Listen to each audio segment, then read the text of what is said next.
No nii, tervist, härra president. Tere, tere. Tere, tere. Me teeme eesti keeles või inglise keeles? Teeme inglise keeles. Okay. So we're not going to do it in Estonia, we're going to do it in English. So, XT, could we explain this XT a bit more? Well, it's XRoad in English, so... XRoad. Okay, well, basically, what is it? It's a data exchange layer. I don't know how much. I mean, if you know what an enterprise service bus is, which is a system that's been around for a long time for exchanging data, what we did in Estonia was create a national distributed service bus. It's not an enterprise service bus. It's not for a company. It's for an entire country. So it would be a national distributed service bus. Why did we do that? Well, we did it actually. This would be a case of serendipity. You're looking for one thing and you find something else. The idea is that we were too poor in the late 90s to have one big data center. But we did have enough servers in the country and different ministries to store the data that was relevant for them. And then we said, okay, we don't have enough money to build a big data center. So how do we connect them? So we used this solution, which was originally an enterprise service bus, but now it's not. I mean, it's our own data exchange layer. And it turns out that it's far, far, far, far more secure than any system that has one big data center. Because in fact, all the connections between, say, between different governments, services, databases, are distinct from each other, and you can't sort of get into one and get into everything else. So it's a far higher level of security. And then once we achieved that, we decided we would extend it to non-governmental services, banks, doctors, whatever you want, pharmacies. And so we needed a clever name. We call it the XRoad, but it is a system that allows you to securely go between all kinds of different entities, be they governmental, non-governmental. And since it is a far higher level of security than is offered by other systems, we find that it's much better for governments, and people trust it more. And to date, we have now, it has become, since it's an open source, non-proprietary system, it is our foreign aid. We give the operating system or the platform to countries. So we've given it to the Palestinian Authority, we've given it to Moldova, we just gave it to Tunisia. Where the next step is that in Finland, here, there was this thought of developing or buying something similar for a lot of money that was both proprietary and closed source.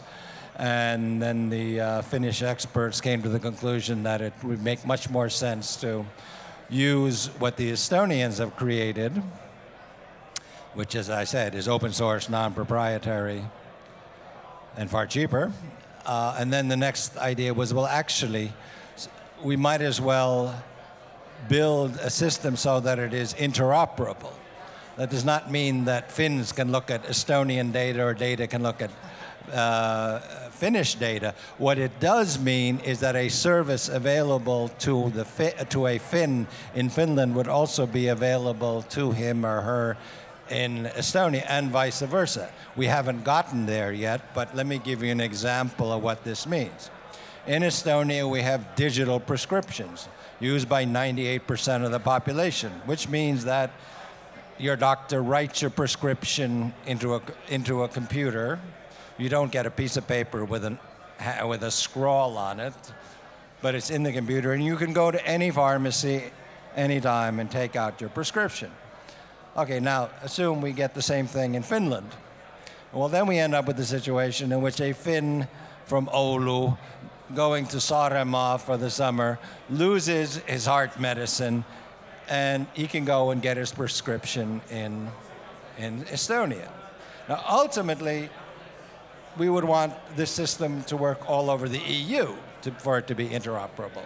So that, and not only your prescriptions, but say your medical records. Every year, some 70,000 Finnish pensioners come to Estonia for the summer, and they take along their medical records in paper, in big folders. Because, well, if you're 75, you know, you want to make sure you have your medical records with you in case something happens. Well, I mean, a far more sensible thing would be to, you just take along your ID card, which you have to take along anyway, and in case you do have to go to the doctor, you know, you put in your ID card, put in your code, you can see all of your medical records, the doctor can see all your medical records. And this also leads me to a question of digital signatures. So I can go anywhere and sign papers with my card, right? Right. You can digitally sign any legal document. Theoretically, this applies. I mean, Europe actually has had a directive since 1999 saying that there are digital signatures, but very few governments have actually done the legislation to allow the digital signature, which is legally equivalent to a handwritten signature. I would say the other thing that you really need to do, which I did mention briefly in my talk, is but you need to have a law that would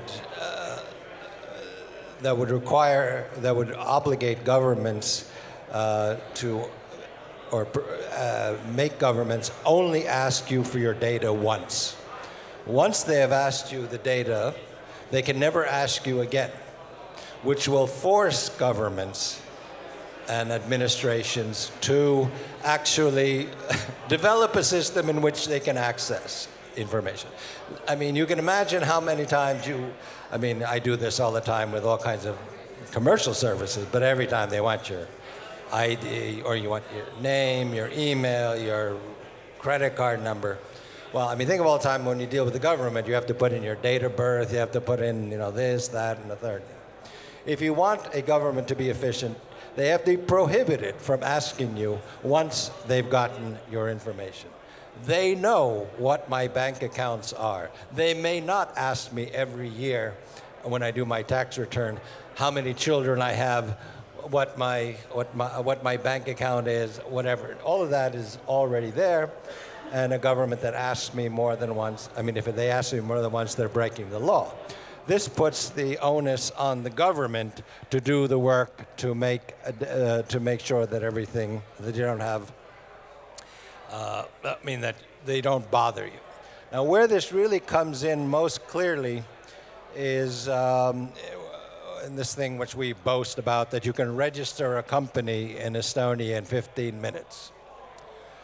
Well, I mean, it's kind of a no-brainer, because when you register a company, you have to provide all kinds of documents. You have to prove that the board of directors has paid their taxes. They don't have criminal records. You don't have a criminal record.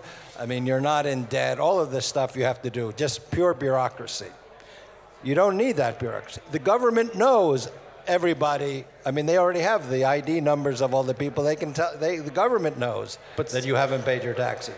So why isn't Tallinn in all those top 10 or top 50 lists of startups? What's missing? If all the structure is there, infrastructure works. Well, basically, I looked at the UN list of e-governance, where Estonia is in 24th place, and I looked at what they look at, and the problem is that there are so many people who have no clue about what is involved in IT. I mean, they look at broadband connections. Well, that's not a level of e-governance. I mean, if you don't know what the criteria are, I mean, unfortunately, this is a field full of charlatans. And so that you have all kinds of rating systems. If you know what you're talking about, then you know which countries are at the lead right now, and in the world they are, well, okay, I can't be sure who's in the front elsewhere, but in Europe, Estonia, Finland, And then kind of bizarre places you never think of, but Catalonia in Spain, Portugal, which was very far behind for many, many years, suddenly has made some major steps. Belgium, which was a disaster 10 years ago when it took me 7 weeks to get just an internet connection, today is altogether different. Netherlands is good. Sweden and Denmark are pretty good, though. They could have better ID systems. So if you look at the picture, things change rapidly. But ratings, I always look at what they rate before I... So what do you think about Slush? Like, when did you hear about Slush? Or how did you decide to join us here? Well, I've known about Slush for a while, just because I know people tell me that they're going to Slush. I go, okay. And why am I here? Well, I was invited. There was a Google Ideas conference in London, and then someone there from Rovio asked me to come.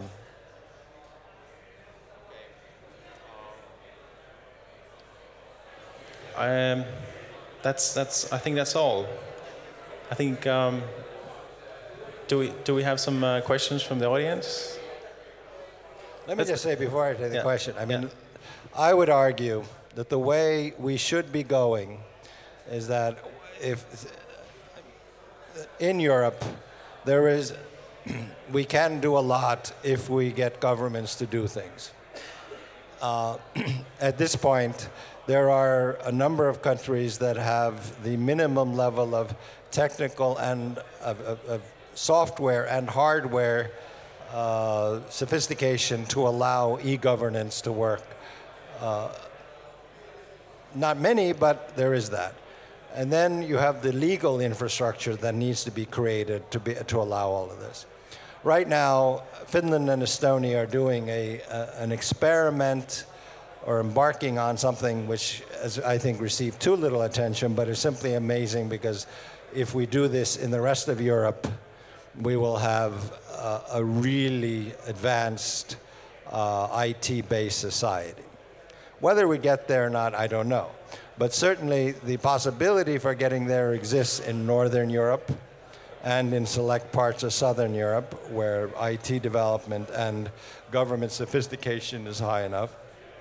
And my vision would be that what we are beginning today between our two countries is actually one possible positive future direction for Europe to take.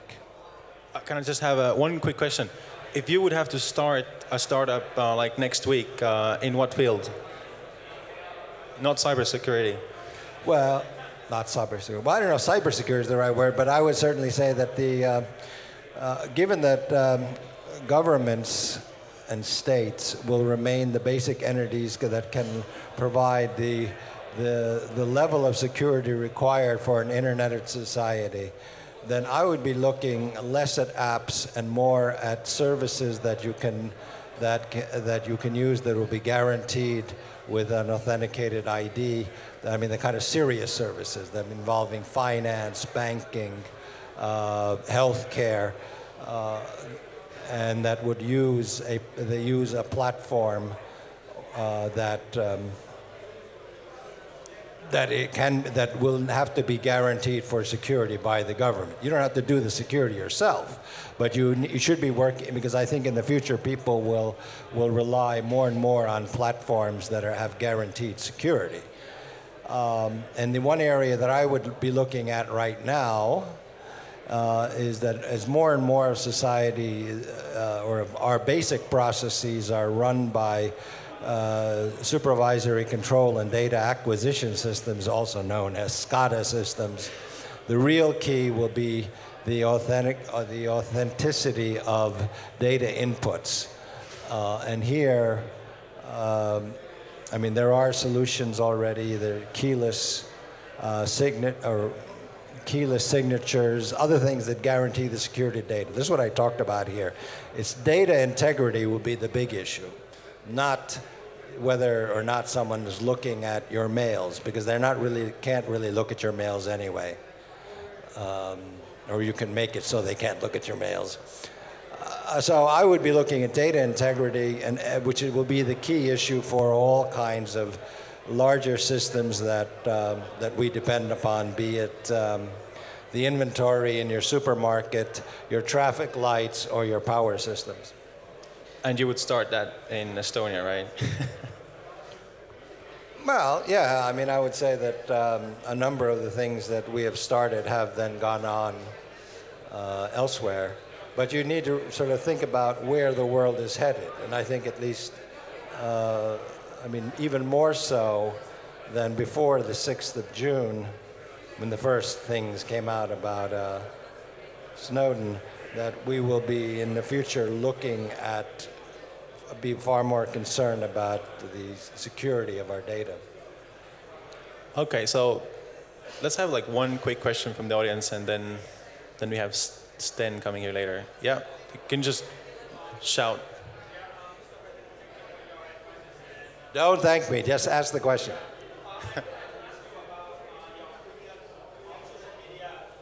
Social media, you want to ask about opinion about come closer, just.